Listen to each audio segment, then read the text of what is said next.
Yo quería primero agradecerle a todos ustedes su presencia aquí. Segundo, agradecerle al profesor de Pablo su siempre amable y cariñosa y amorosa invitación, sus palabras. Y felicitar también a la iniciativa de los estudiantes, porque yo creo que esto hacía falta aquí. Así que la experiencia que hubo ayer me pareció un buen comienzo. Así que la mesa de ayer, más o menos yo la disfruté mucho y enhorabuena por ese compromiso con algo hoy en día cada vez más raro, casi clandestino, que es la filosofía. Pero para bien sea. Lo que voy a leer aquí tiene que ver, ya un poco el profesor de Pablo lo adelantó, con un proyecto de libro en el que llevo trabajando así ya casi 7 o 8, muy lento, yo unos 6 o 7 años, y ya está tomando forma, ¿no? Ya está casi, espero concluirlo este año. Pero es un intento de, digamos, de recuperar planteamientos que he venido haciendo a lo largo de todos los otros libros que se han publicado para poder clarificar y ahondar cada vez más en lo que se ha venido o he tratado de elucidar a lo largo de ya casi más de 30 años de trabajo y esfuerzo intelectual. Así que esto es una especie así de sinopsis de un aspecto de ese proyecto. El título de la conferencia remite a eso, la filosofía del tiempo.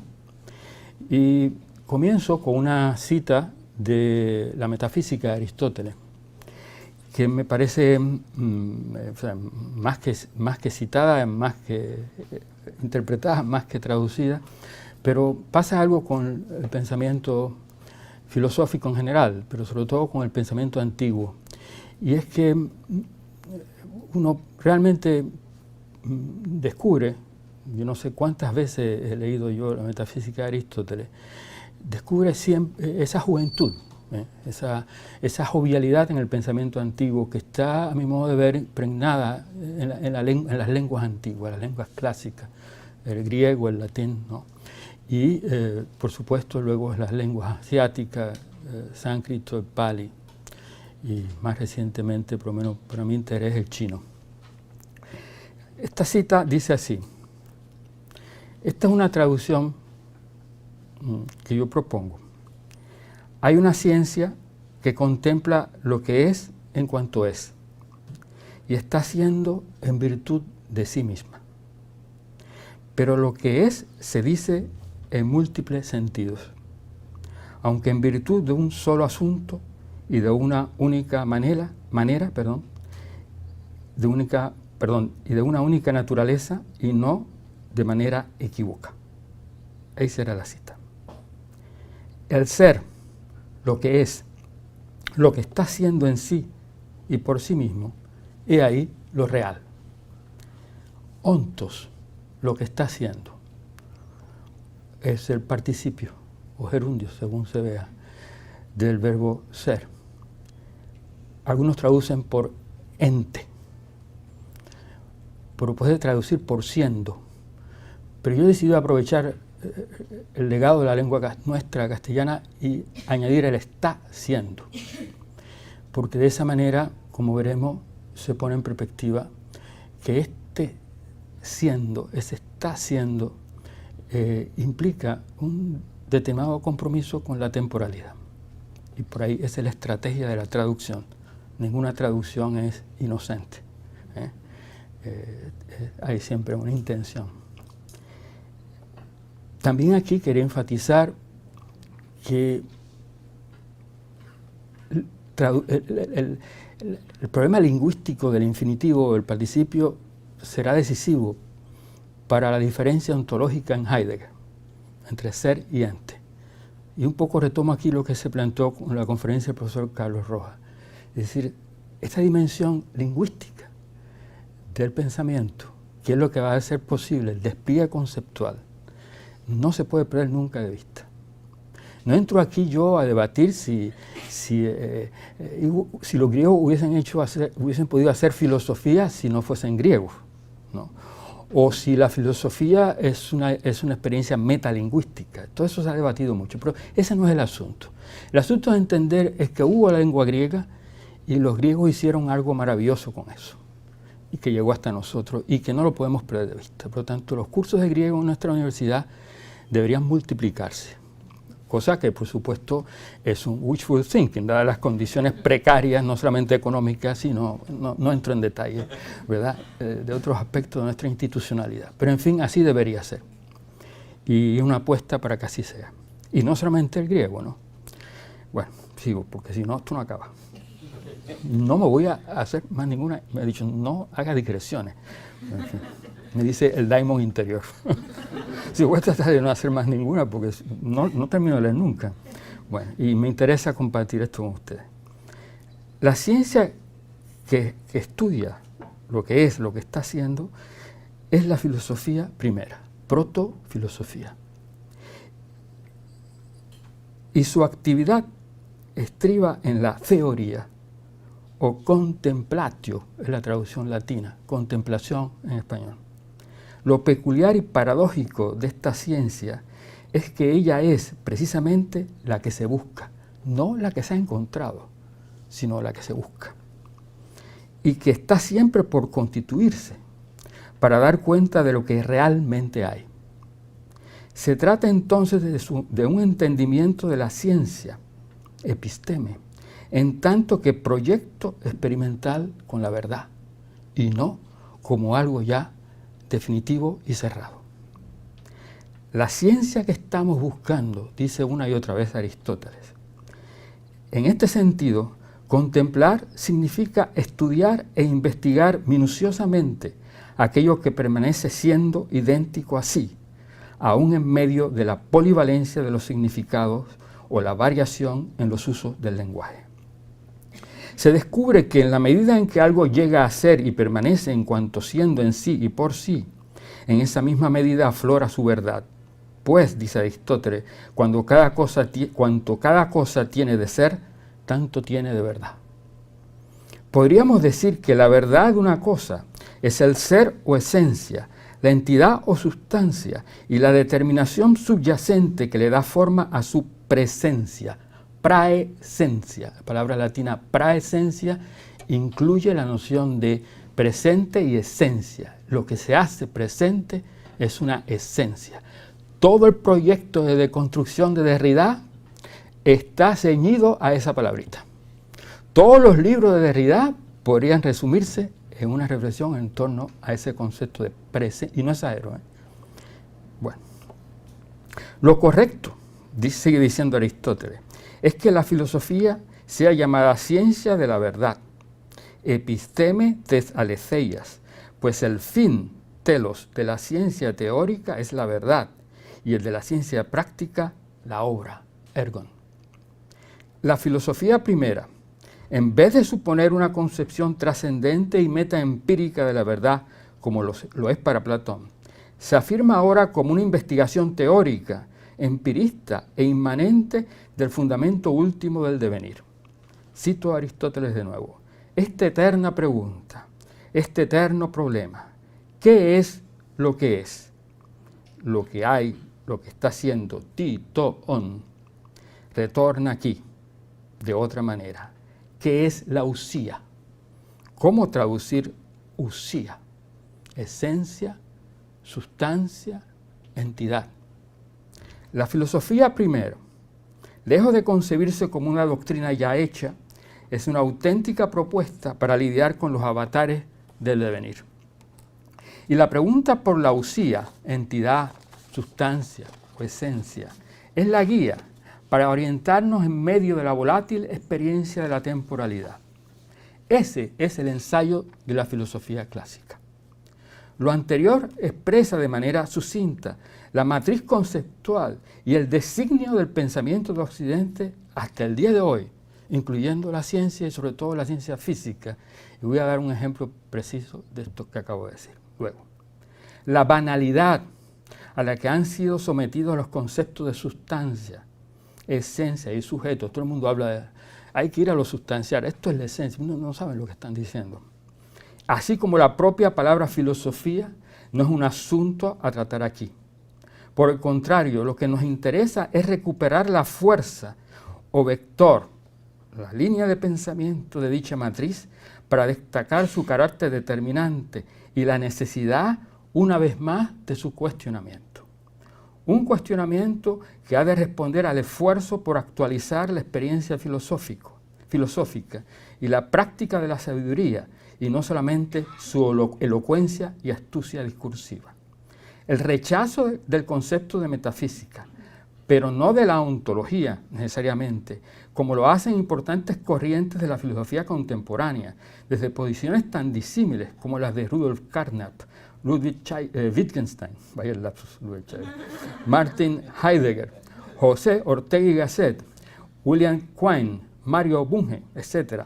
O por el contrario, su reivindicación, o en su caso reelaboración, de una manera también muy disímil entre sí, como es el caso de Whitehead, Bergson, Sartre, Merleau-Ponty, Gabriel Marcel, Xavier Zubiri y más recientemente Levinas, Alain Badiou y en España mi querido amigo Enrique Pajón-Mecloy, es algo que habría que tener muy en cuenta. El cuestionamiento moderno de la metafísica se remonta a la gran obra de Kant y llega a su punto álgido con Nietzsche. Hay que esperar a comienzos del pasado siglo, en los momentos del más alto prestigio de la investigación científica, del auge del neopositivismo y del virtuosismo lógico-matemático, que el sentido de la metafísica queda rotundamente descalificado en nombre del rigor analítico de la filosofía. Hoy en día, a comienzos del siglo XXI, y por razones tanto filosóficas como geopolíticas, estamos en condiciones de retomar el cuestionamiento tradicional de la metafísica en una dirección más justa, creadora y fecunda. Tomamos aquí distancias tanto de la idea del fin de la filosofía y la necesidad de llevar a cabo una destrucción de la metafísica, como en Heidegger, como del proyecto de una deconstrucción del discurso filosófico, como Derrida. Más aún, pensamos que habría que empaparse, ojo a la palabra, empaparse, del papa, del complejo y rico legado de la así llamada filosofía medieval, para poner en justa perspectiva lo que llega hasta nosotros hoy en día, luego de miles y miles de años de pensamiento. Que nadie se llame engaño cuando aquel o aquella que se decide estudiar filosofía tiene que hacerse de cargo de un legado de más de 2.600 años de pensamiento y no puede pretender que está poniendo un pico en Flandes y que con él o con ella empieza la historia de la filosofía. Peor infantilismo no puede haber. Y me detengo aquí, voy a parecer un viejo regañón. A este respecto, las palabras citadas de la metafísica de Aristóteles pueden leerse a la luz de la siguiente definición de la metafísica que propongo y que comparto aquí. La metafísica puede entenderse, y este es el concepto, la definición de metafísica, ¿verdad?, con el que voy a orientarme, como la búsqueda y el descubrimiento de un fundamento último y determinante de lo real en función del vector conceptual de la sustancia, la esencia y la subsistencia o permanencia de una entidad. Esa sería. Llamo la atención que aquí están lo que llamamos los tres vectores de la filosofía clásica. Usía, en griego, eidos, hipokaimenon. La entidad subyacente se va a llamar subjectum, y de ahí la palabra sujeto, ¿no? La esencia, ¿no?, lo que constituye el núcleo de algo, ¿no?, y la sustancia o la entidad. Es un problema de traducción. Bueno, después si quieren hablamos de eso.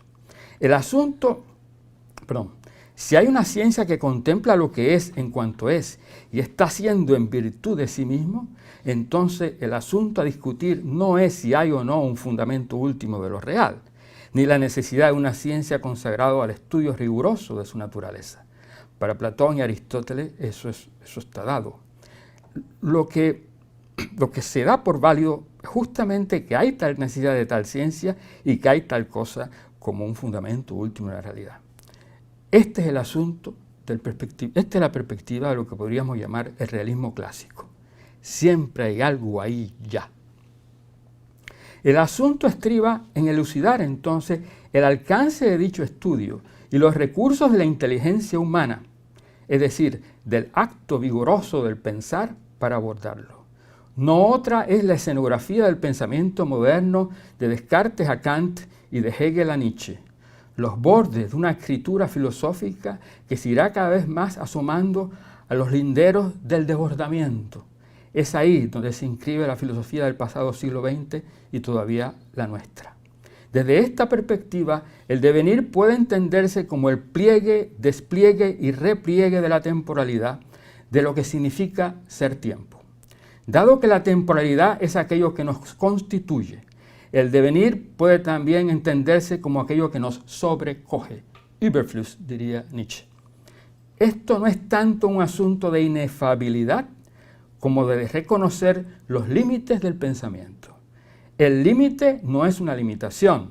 Recuerdo una y otra vez esto. El límite es el horizonte de posibilidad, siempre indefinido, de pensar aquello que es en última instancia indeterminado. To apeiron, lo real, lo que está siendo. Pienso que ese es el sentido profundo e inagotable del fragmento de Heráclito que dice así: el Señor, cuyo oráculo está en Delfos, ni calla ni habla, sino que señala. Esta sentencia es inseparable de otra no menos célebre, Physis Cryptethai Philei. Su traducción suele ser: la naturaleza ama ocultarse. De mi parte he propuesto traducir: la naturaleza ama el disimulo, donde el vocablo disimulo se entiende como el entrejuego de la simulación y la disimulación de lo que aparece. Y escuchando ayer la intervención, creo que era de Christian, habría que añadir aquí la emulación. Pero en fin, esto es algo nuevo para mí y tengo que pensarlo. Pero es interesante. Recuerden esto, en latín, simulatio y disimulatio, decía Suetonio. Se simula lo que no se es y se disimula lo que se es. Eso es Suetonio, eso hace muchos siglos. Y todavía cada vez que yo leo eso, mira que a alguien se le ha ocurrido esto. Bueno, pienso, lo fundamental es la aparición que mueve a la desaparición en medio de la persistente tendencia al aparecer propio de la physis. La physis es el aparecer de aquello que está siendo. Phos, lo que surge, lo que brota, lo que aparece. Aquello que aparece, en este sentido, Pierre Hadot propone traducir a mi manera de ver justamente. Traduce Pierre Hadot: aquello que hace aparecer tiende a hacer desaparecer. Es decir, lo que hace nacer tiende también a hacer morir. Es una misma actividad. Una misma y única actividad. Impulso o energía de la physis mueve al aparecer y desaparecer. Vivir, morir. Ser, no ser. No otro es el sentido heraclíteo del devenir, gignome en griego, de lo que llega a ser. Se trata de un ser, que es un modo de ser, una modalidad de lo que implica existir y por lo tanto aparecer y desaparecer. Por lo tanto, de nuevo, a la luz de lo que nos enseña Heráclito, contrario a lo que sostienen Platón y Aristóteles, la investigación de lo que está haciendo ha de dar cuenta de la plenitud del devenir, con lo cual se apunta o señala a lo indeterminado, insisto, no ya como principio regulador o fundamento del devenir, la arjé, sino como aquello en lo cual consiste su infinita transformación. Transformándose, reposa, dice otro fragmento de Heráclito. He ahí el enigma de lo real. Lo real del devenir, que es lo real del tiempo. En este sentido, la propuesta de la filosofía clásica es la de encontrar un fundamento firme e inconmovible que pueda remitir el pensamiento a lo real en tanto que dimensión atemporal que rebase el devenir. Habría que preguntar qué aspectos de la filosofía del siglo XX, Frege, Russell, Whitehead e incluso Husserl, por ejemplo, siguen este designio clásico de la filosofía. Lo que no cabe duda es que la propuesta de la filosofía clásica ha sido determinante para la ciencia moderna, incluyendo la teoría de la relatividad y, sobre todo, la física cuántica. Tal parecería que para los modelos físicos matemáticos del universo, los cuales se apoyan en el supuesto del carácter invariable de las leyes físicas, el entendimiento de lo real exige que el tiempo sea explicado por una instancia extratemporal. En otras palabras, contrario a lo que pensaría Heráclito, el devenir no se basta a sí mismo. Recientemente, un libro del eminente físico canadiense Lee Smolin apunta a una dirección que, a mi entender, es la correcta. Cito a Smolin: "If space is emergent, does that mean that time is also emergent? If we got deep enough into the fundamentals of nature, does time disappear? In this last century, we have progressed to the point where many of my colleagues consider time to be emergent from a more fundamental description of nature in which time does not appear. I believe, as strongly as we can believe anything in science, that they are wrong. Time will turn out to be the only aspect of everyday experience that is fundamental." Cierra la cita. Podría ir citando a Smolin más adelante para darle aún más fuerza a este planteamiento. De esta, podría hacerlo, pero en fin, no tengo tiempo, no hay tiempo para eso. De esta, hay que leer el libro y ya está. De esta manera, Smolin parecería retomar Heráclito y distanciarse de la tendencia predominante en la física y en la filosofía. Pero también parecería retomar la enseñanza del Buda y la idea del paticca samuppada, del origen condicionado de todos los fenómenos, a la hora de proponer lo que él llama a relational revolution, ¿no? Es algo en realidad muy antiguo, ya estaba en la India hace muchos siglos. De hecho, el texto que sirve de epígrafe a su libro, al de Smolin, es el famoso fragmento de Anaximandro, único que ha llegado hasta nosotros y que dio lugar, como se sabe, al que quizás sea una de las más lúcidas reflexiones de Martin Heidegger en Holzwege, Caminos del Bosque o Sendas Perdidas. No es una exageración afirmar que las proposiciones de la ciencia de la filosofía clásica implican poner en tela de juicio la reivindicación que lleva a cabo Heráclito del devenir y por lo tanto de la temporalidad. Hay toda una serie de citas aquí que no voy a mencionar para no extenderme mucho, del Filebo, del Timeo, etc. De hecho, no es una exageración decir que toda la filosofía de Platón y Aristóteles está concebida con distintas motivaciones teóricas para refutar a Heráclito. Vale también decir que ni aún una propuesta como la de Bergson, en la que el tiempo pasa a ser la substancia del devenir, se libra de este repudio. Bergson sigue en la órbita de la matriz del pensamiento europeo. No podía ser de otra manera. Afirmar la movilidad como una realidad indivisible que se ofrece de manera inmediata al espíritu implica reconocer en la temporalidad la entidad o sustancia que en la filosofía clásica se identifica con la aceidad, es decir, con lo que es en sí y por sí mismo. Se entiende lo fundamental de la memoria para Bergson en tanto que sustrato indivisible del tiempo. Se entiende también que el propio autor nos ponga en alerta con respecto a que no se confunda su propuesta con el pensamiento de Heráclito. Dice Bergson, una nota al calce en uno de sus libros: ¿cómo se ha podido comparar esta doctrina mía con la de Heráclito? Se diría que el gran pensador francés se acerca al abismo de lo que significa ser tiempo. Pero le resulta inaceptable, quizás insoportable, la insubstancialidad del devenir. En Occidente, quien abiertamente acoge la necesidad de lo que él mismo llama un pensamiento abismal, en alemán abgrundlich Gedanke, para entregarse de lleno a la inocencia del devenir, Unschuld des Werden, es Nietzsche. Es decir, el que quizás sea el menos occidental de los pensadores europeos, con excepción quizás de Spinoza. Por otra parte, habrá que esperar a la crítica demoledora de David Hume para comenzar a escudriñar la posibilidad de una filosofía emancipada de la mencionada matriz conceptual. Hay que orientarse de otra manera, pues, para llegar a compenetrarse con el entendimiento del devenir que no se basa en la necesidad de una fundamentación extratemporal de lo real. El concepto de ser-tiempo que hemos estado manejando indica esta alternativa. Pero no estamos pensando en Heidegger, cuidado, en ser y tiempo. Hay una gran diferencia entre escribir ser-tiempo y escribir ser y tiempo. Sein und Zeit. La conjunción ahí cambia todo. Estamos pensando en ser-tiempo.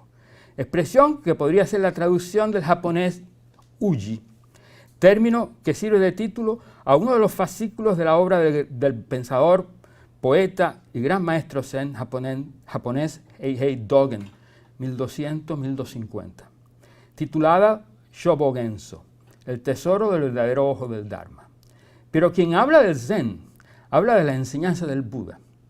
De esta manera, nuestra investigación nos ha llevado, desde hace ya más de 30 años, a explorar ese otro aspecto de la experiencia filosófica que nos conduce a la India, a la China y al Japón.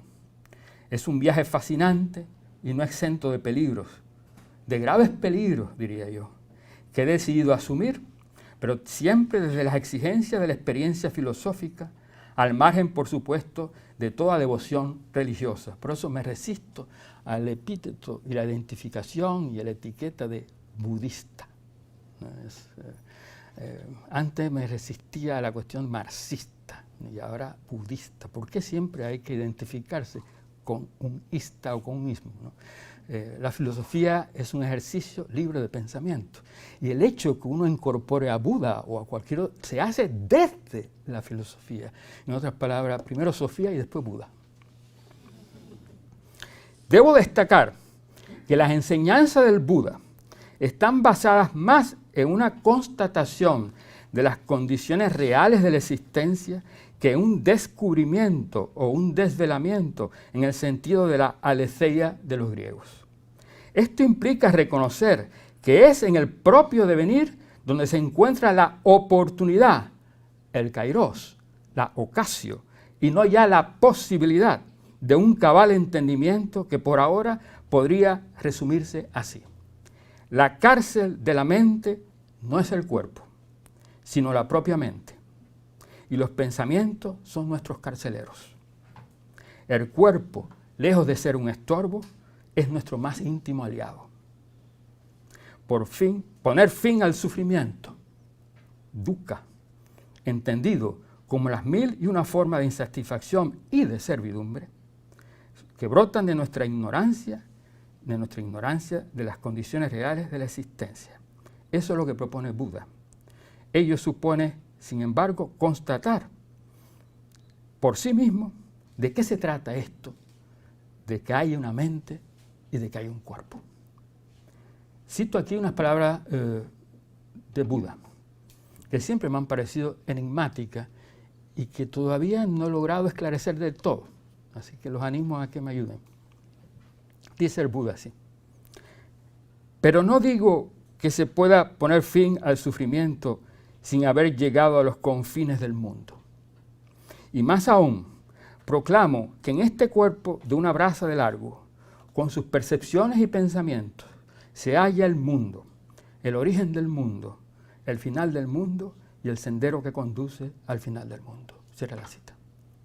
Por lo tanto, solo por el intenso, paciente, muy paciente y persistente cultivo de la atención, puede la mente liberarse de sí misma, es decir, de su ingénita tendencia a la fijación, al aferramiento, a la cosificación.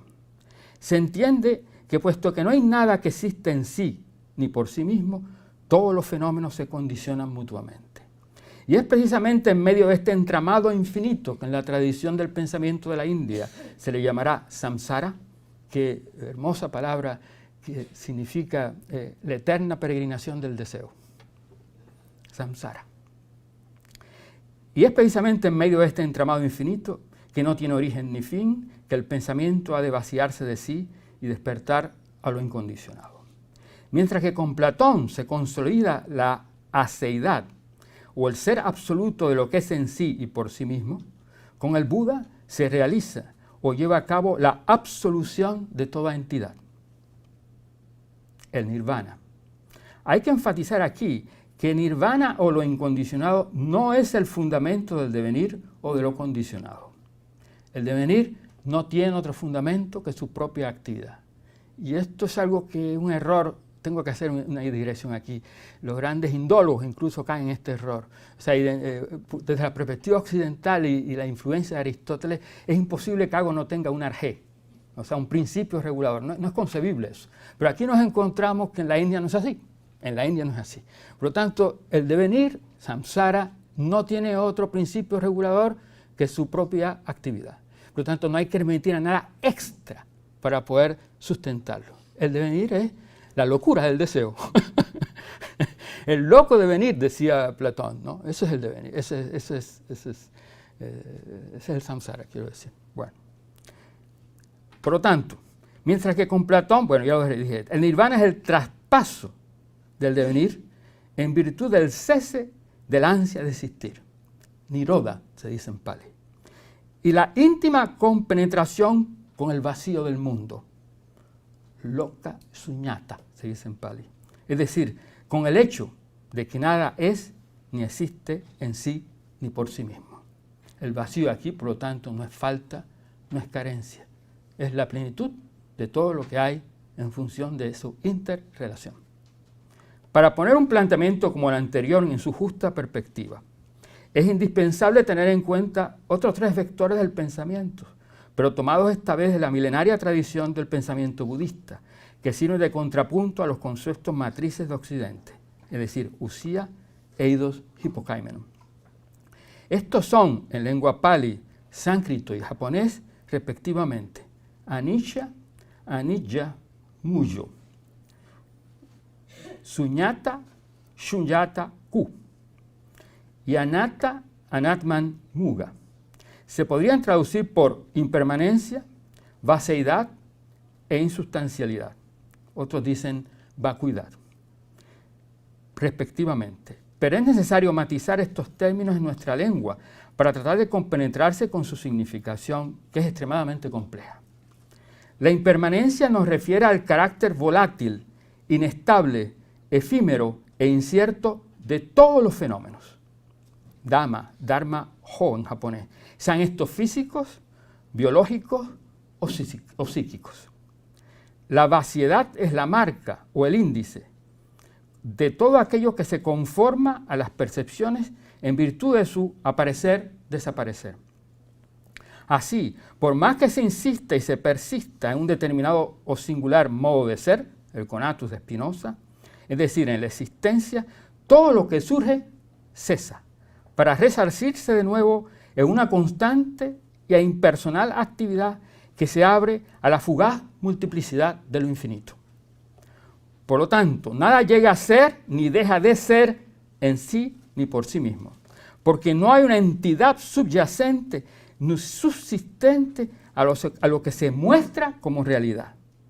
Para citar unos versos que amo mucho de Alberto Caeiro, a realidade não precisa de mí. La realidad no necesita de mí. Esto quiere decir que todo lo que hay aparece y desaparece, surge y cesa, de acuerdo con un entramado infinito de condiciones e interacciones en la que la idea de yo es simplemente la ocasión nominal para que algo ocurra. Un accidente gramatical.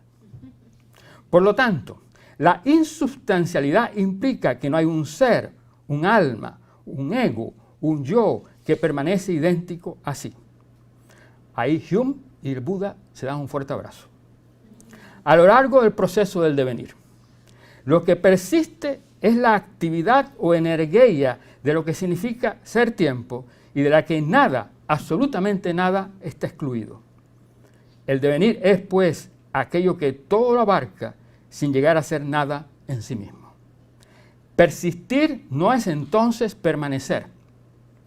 Devenir implica que no hay ni permanencia, pero tampoco extinción.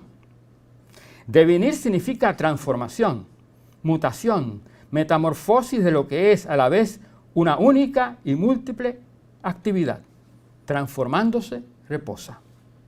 Los pliegues infinitos de lo real dejan traslucir la plétora o abundancia de la diferencia, en griego diáfora, y tomo esto, estoy pensando aquí en Marco Aurelio, la diferencia, diáfora, pero a su vez dicha diferencia no cesa de diluirse momento a momento en la indiferencia, adiáfora, dice Marco Aurelio, de lo indiscernible, y por lo tanto en lo que no está sujeto a ninguna denominación.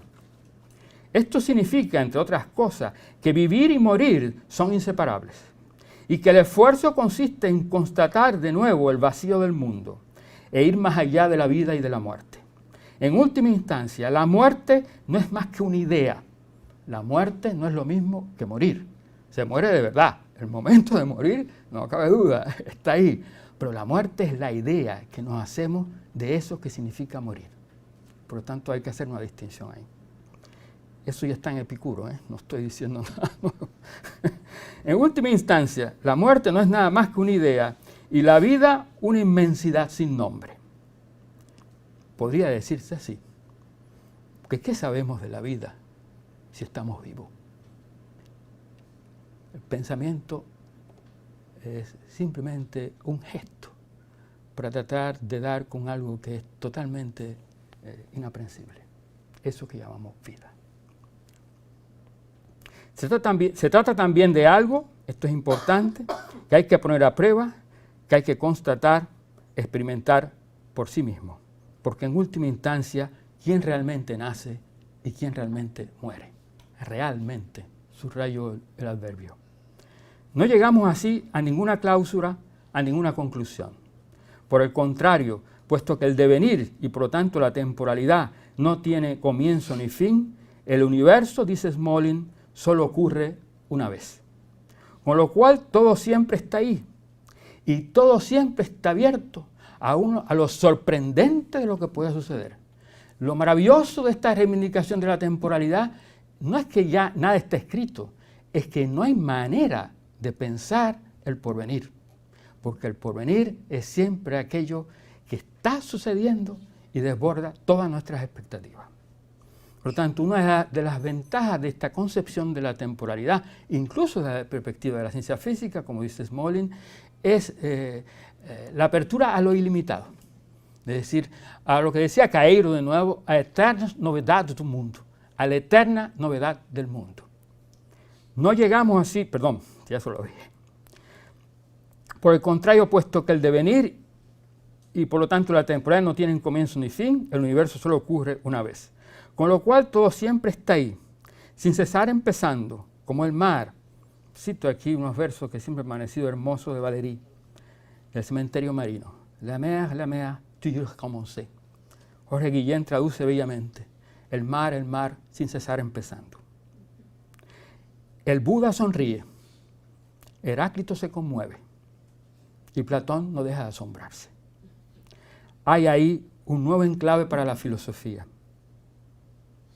en el que la separación, un tanto artificiosa, y por razones históricas, por supuesto, entre Oriente y Occidente, colapsa. Se podría así recuperar la idea aristotélica de la ciencia que estamos buscando con un sentido más comprometedor para el actual desenvolvimiento de la filosofía, más político, incluso habría que decir. Esto implica que la ontología, en tanto que investigación de lo que está haciendo, sería inseparable de la ética. Eso ya está en Spinoza. La ética, bien entendida, como la capacidad para hacerse cargo de sí, en virtud del despliegue de las propias fuerzas, y no ya como estando subordinado al deseo de un otro, sea cual sea su talante, incluso lo otro de los propios padecimientos. Lo dicho implica reconocer que puesto que estamos habitados por el lenguaje, toda ética comienza con una ética del bien decir, el buen pensar y de un noble estilo de vida. De igual manera, puesto que somos criaturas del deseo y no hijos de la Inmaculada Concepción, la ética está ligada a la potencia vinculante de Eros. Y puesto que no es posible cultivar el entendimiento sin las más nobles y libres aspiraciones, la ética también implica el ejercicio o práctica de la libertad y de la sabiduría. Desde esta perspectiva, la filosofía tendría que asumir lo que implica devenir o ser tiempo, no ya como una consigna intelectual, sino como un ejercicio interminable de autoexperimentación. Es una cita que logre poner en justa perspectiva el simple hecho de que, al decir de Jorge Luis Borges, morir no significa otra cosa que haber nacido. Tal es el grado de nuestra insignificancia, pero también de nuestra inmensidad. Gracias por su atención.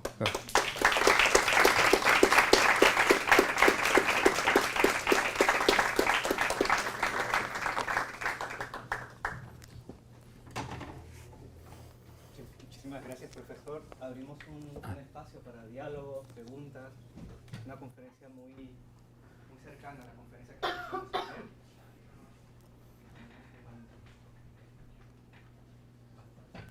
Un tiempo propicio para hablar.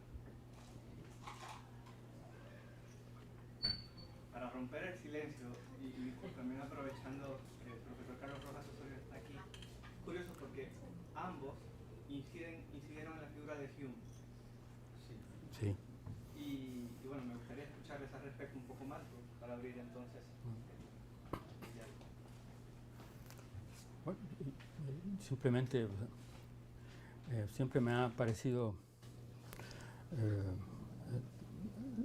toda la crítica que hace Hume al concepto de sustancia y de lo que llama self-identity, ¿no? Fundamental, ¿no? Es algo que resulta, y lo escribió a los 27 años. Eran otros tiempos y otras edades. Eso me ha parecido siempre, y yo creo que ahí es algo, por ejemplo, en Europa, yo no recuerdo nada tan tajante, hay que esperar a Nietzsche para ver algo, creo yo, no sé, no conozco toda la historia de la filosofía europea, tan radical. Eso es lo que yo diría, y por lo tanto, lo que yo quisiera enfatizar con esto es que Hume no está inventando nada, ni está descubriendo nada. Todo aquel que se dedique a observar con atención su vida y la de los otros puede constatar esto. O sea, por lo tanto, esto no es ningún misterio ni ninguna cuestión esotérica. Lo que pasa es que la cultura en que he vivido es una cultura de la desatención. Por eso el déficit de atención y todos los diagnósticos esto. Y esto, entre otras cosas, implica que estamos atrapados en amusing ourselves to death. Entonces, esa frase en inglés es muy buena. O sea, y no hay la más mínimo interés ni intención en poner atención, y valga el juego de palabras. Sí, porque todo se juega en cada momento es decisivo, cada momento tiene lo suyo. Entonces, eso yo creo que, ¿verdad?, es algo que habría que empezar por cultivar. No en masa, ¿verdad?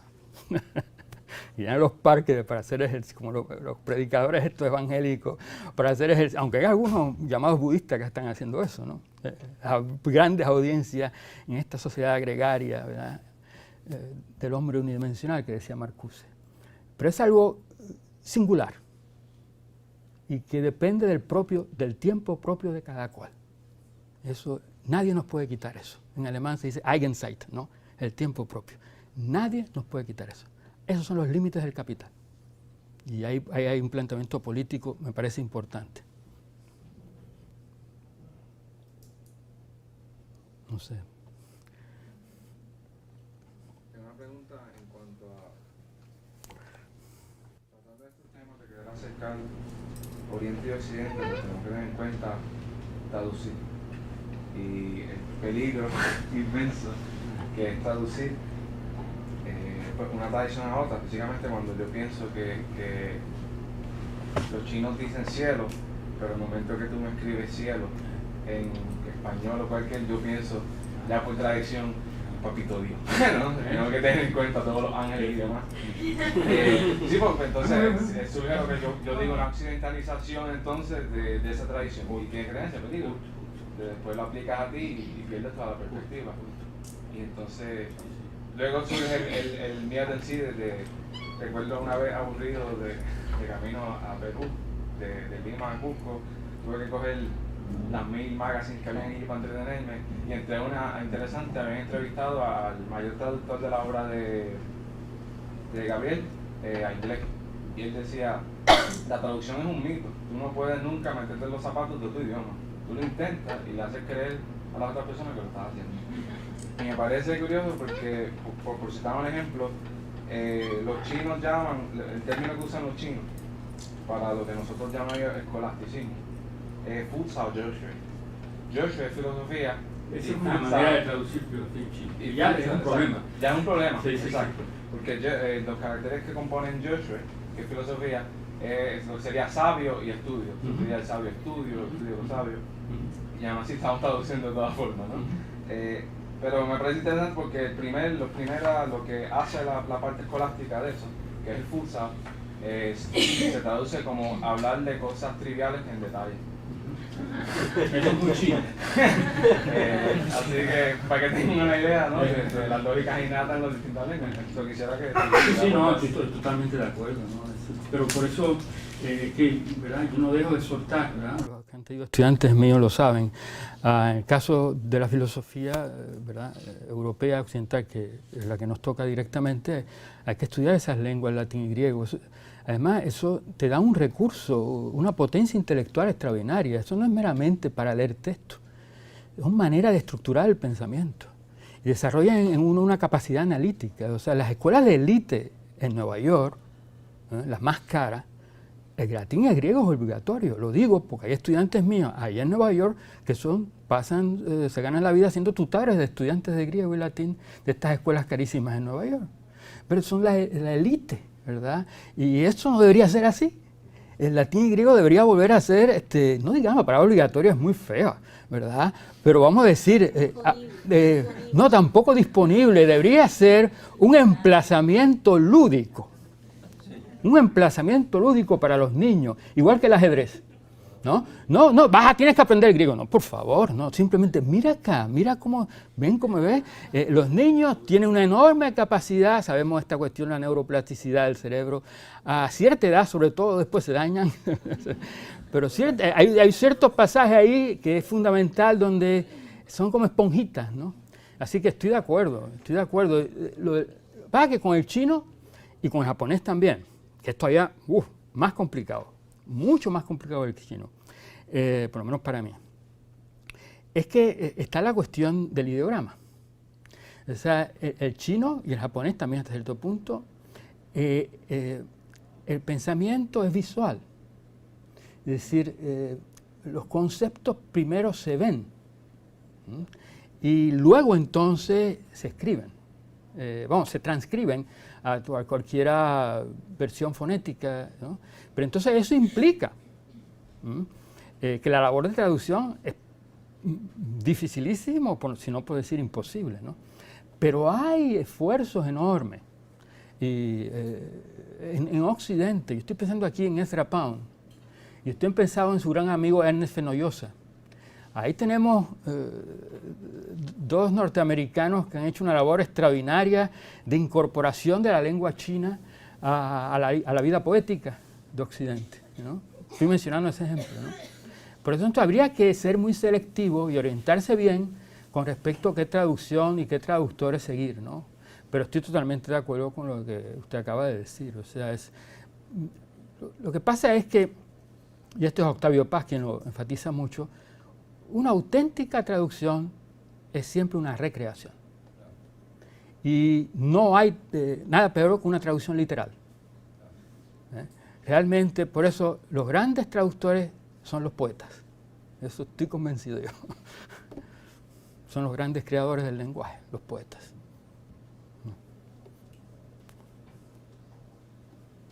¿Tenemos espacio para un comentario más? Solo porque se está acabando el tiempo todavía. No lo he pensado lo suficientemente bien como para salga de mi boca, pero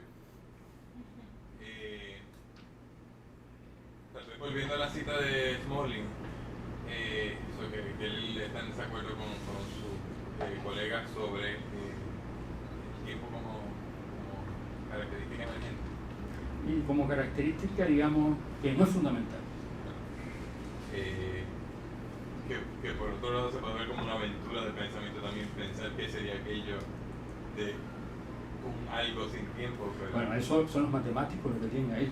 Bueno, pero que también se puede ver como una aventura, bueno, claro, esa disposición. Sí, y puede ser también un viaje a la locura. Pero De dándole hecho, no es casualidad que muchos matemáticos de estos se van. Y volviendo entonces también creo que la primera cita de Alberto Cairo La realidad no precisa de mí. pues, La realidad no precisa de mí. pues de alguna manera, obviamente, cuando estamos hablando de física, tenemos que pensar una realidad que no precisa de mí, necesariamente, porque nos quedaríamos sin objeto de estudio si hacemos eso. Pero tal vez. Ese es el problema que estás planteando del objeto. No. Bueno, sí, es cada punto. Pero bueno, pero entonces vuelves y al terminar en la ética y volver a pues, las observaciones de Hume o del Buda, pues de alguna manera no escapamos de nuevo a la, no voy a decir necesidad, pero de repensar la relación sujeto-objeto, y estoy usando estos términos, sé que es súper problemático en el contexto de tu presentación, pero volvamos a Hippocaimeno, y el mismo Heidegger está tratando de deshacerse de la idea del sujeto como sustancia, pero él algo que no he logrado sacar el tiempo para estudiar, él hace mucha alusión al círculo, por lo menos en las traducciones que he leído, no he leído a Heidegger en alemán, al círculo que yo siempre he interpretado como el círculo del presentarse, y lo identifico con el campo visual, el círculo del campo visual, que tal vez es una sobresimplificación, pero un poco con la vuelta que el reclamar de la física griega que no sé cómo aparece. Un poco, sé que esto está bien desorganizado lo que acabo de decir, pero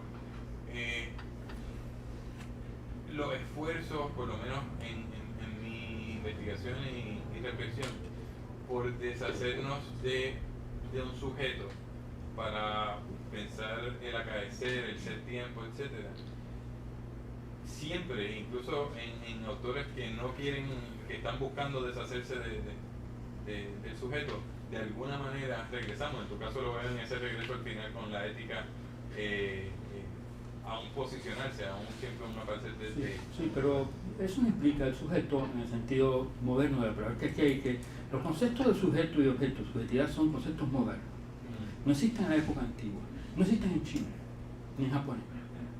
Y en la India se plantea de otra manera. Eso es lo que estoy relativizando justamente por la cuestión lingüística. Por lo tanto, habría que hacer una historia conceptual. Por lo menos, no es mi pretensión deshacerme del sujeto. Lo que hay que hacer es entender bien. Cuando hay un cuestionamiento de la subjetividad, lo que estoy poniendo en perspectiva es justamente que esa supuesta interioridad que nos distingue como sujeto, en realidad no implica un ser permanente, idéntico a sí, que sirve de sustrato a lo que pasa en uno. Eso es todo. Y mientras eso se entienda, todo está claro.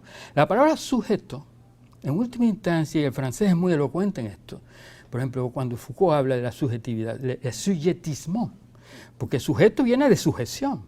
En realidad, la palabra sujeto se puede rescatar preentendiendo que todo sujeto es aquel que está sometido a sus pasiones. Es decir, la condición humana. La condición humana. Por lo tanto, ¿qué es un sujeto? ¿Qué es la subjetividad? El ámbito de lo que Spinoza va a llamar paacema, que es un término que está en Platón. Es decir, esto es el ámbito de nuestros afectos, de nuestras sensaciones, percepciones, emociones. Ese es la subjetividad. Pero eso hay que tener mucho cuidado con interpretarlo como ese núcleo, como decía aquí el compañero de psicología ayer, ese núcleo, ¿verdad?, permanente, idéntico así. No hay ningún problema con que usted lo interprete así, pero sepa que ese es un camino, ¿verdad?, que ha sido muy cuestionado. No hay problema que usted vuelva, porque de ahí es que llegamos justamente a la necesidad de la noción de alma, en el sentido cristiano, no judío.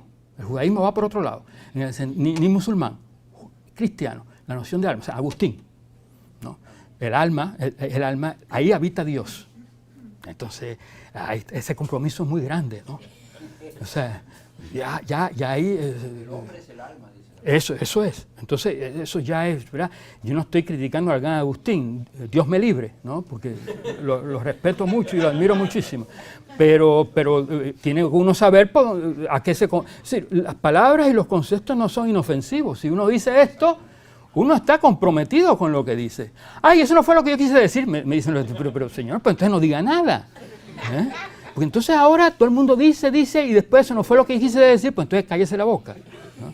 Pero entonces eso es lo que tiene que ver con la ética del bien decir, ¿no? Si usted dice algo, asuma las consecuencias de lo que dice. Si usted hace algo, asuma, porque además no hay manera de eludir eso que se ha hecho.